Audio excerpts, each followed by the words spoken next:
de la Française qui réussit une bien belle performance. Donc, et c'est important pour elle car il lui faut évidemment des points si elle veut aller à Las Vegas. Ce qui n'est pas le cas de Steve Gerda aujourd'hui.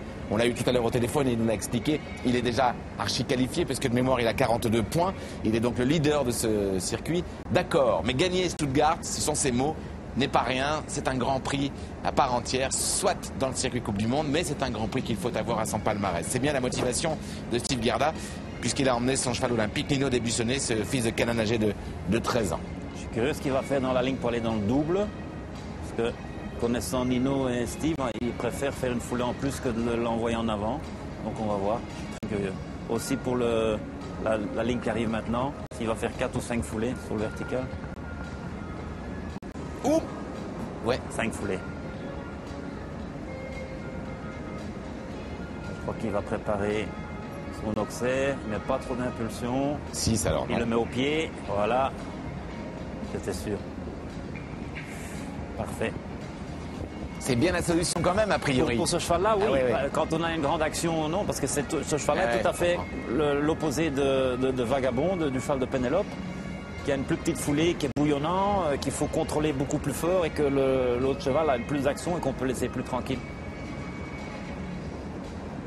Qualité de saut extraordinaire, comme il couche les oreilles, il va chercher la barre de derrière. Là, Steve qui remet de l'ordre, il doit toujours rester très concentré avec Nino.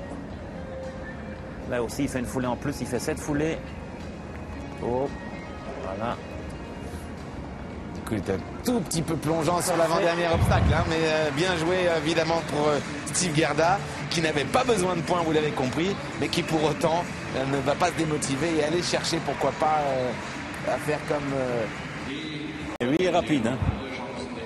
Comme saute une victoire ici, bien joué en tout cas. Ce serait une autre très belle victoire dans le palmarès de Steve Gerda, le Suisse. Bien joué, les Suisses qui réussissent donc avec leur cavalier, leur couple olympique ici même.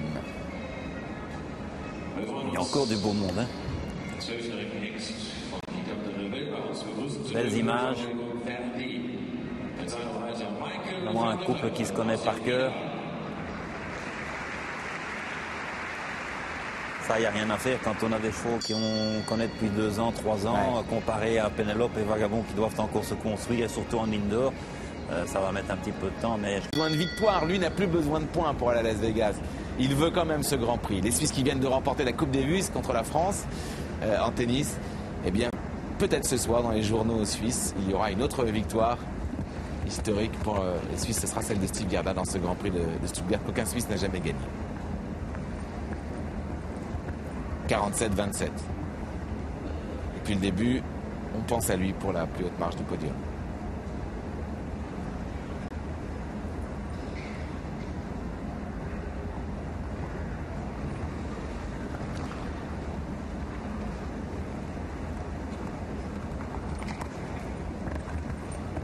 Là, il fait 6 foulées, ce qui était fort au pied du vertical. Il a tourné très court par contre.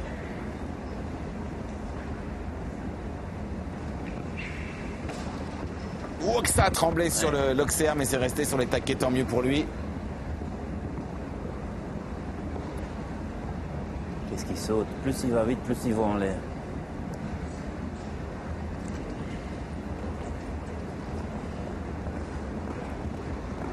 Hop là. Il faut qu'il rentre en 10 secondes. C'est pas gagné, hein. Non. C'est pas gagné parce que là, il va loin, il va très loin sur cette courbe pour aller chercher l'Auxerre. Oh non, je crois qu'il n'y va pas y arriver. C'est pas possible. Non. L'Anglais était déjà arrivé et c'est donc la victoire de William Whittaker. Vous vous rendez compte? Il y a encore un. Oui, pardon, il reste dire que Schroeder, je lui avais donné aucune chance, le pauvre, et c'est pourtant pas ce qu'il faut faire. À mon avis, il a aucune chance. Incroyable.